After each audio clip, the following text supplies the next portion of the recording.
Okay, earlier today, the English Premier League clubs unanimously, all 20 of them, voted to cap away fans' ticket prices. This is a really positive step. Many fan groups have been very vocal about the price of home and away tickets, not just for league games, but for cup fixtures as well. And Liverpool famously had a protest at 77 minutes into a game where many fans in the Kop walked out. That was in response to the club raising their away ticket price to £77 average. And this was at a time when the TV deal was at its height. Was the last TV deal had been signed, and clubs released the information, and it was revealed that over half the Premier League clubs that season in 2016 could have let us in for free and still made a whacking pre-tax profit. So the ticket price question isn't going away, and the average fan has seen ticket prices rise far quicker than inflation and wage growth. And obviously, in the last 10 years, wages haven't kept pace with inflation necessarily, and there's been pay freezes for many jobs in both private and public sectors in this country.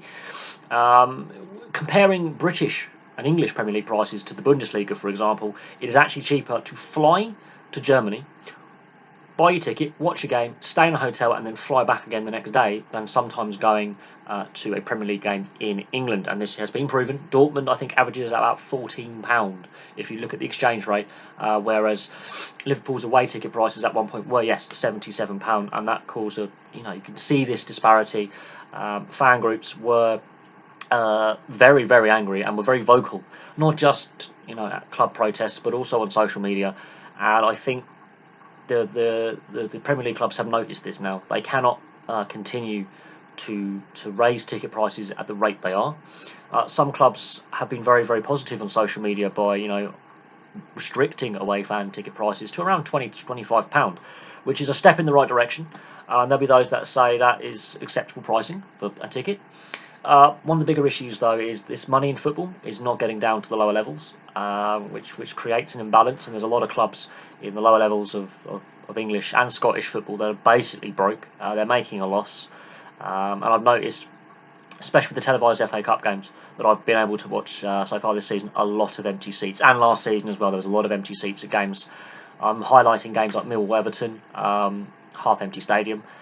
So there's still an issue with ticket prices across the board, but this is a step in the right direction, listening to fans' concerns, because at the end of the day, even with the TV deal, which can still make the Premier League clubs a whole host of money, at the end of the day, the mainstream customer is the mainstream fan that goes in, week out, or some people can only go once a season, sometimes once every few seasons because of pricing of tickets.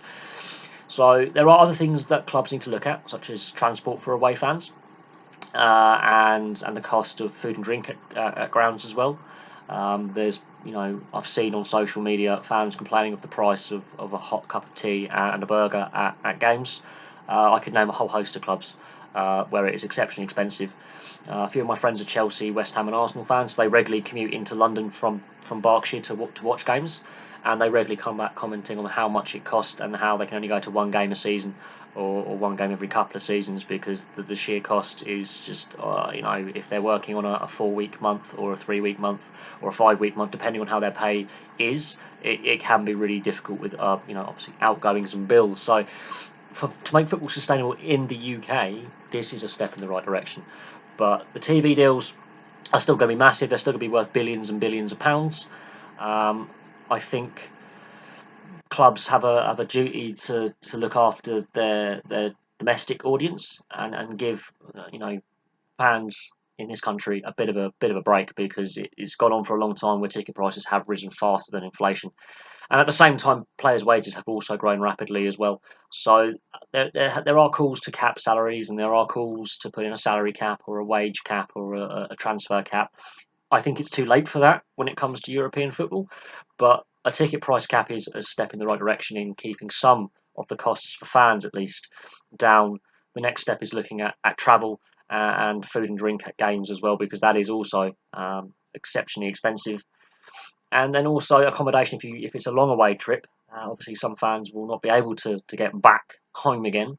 So let's say it's Newcastle versus Bournemouth. That's one of the longest away trips for either club in the season, barring cup games. That again needs to be looked at in depth, because at the end of the day, that's a 6-7 hour drive. And the trains, as we've seen, if you are British, you would have seen in the north of England, it's a disaster. In the southeast, it's a disaster. Side transport is a problem as well. So clubs also need to look at ferrying away fans to and from games and making that more accessible. But there we go. Thank you very much for watching.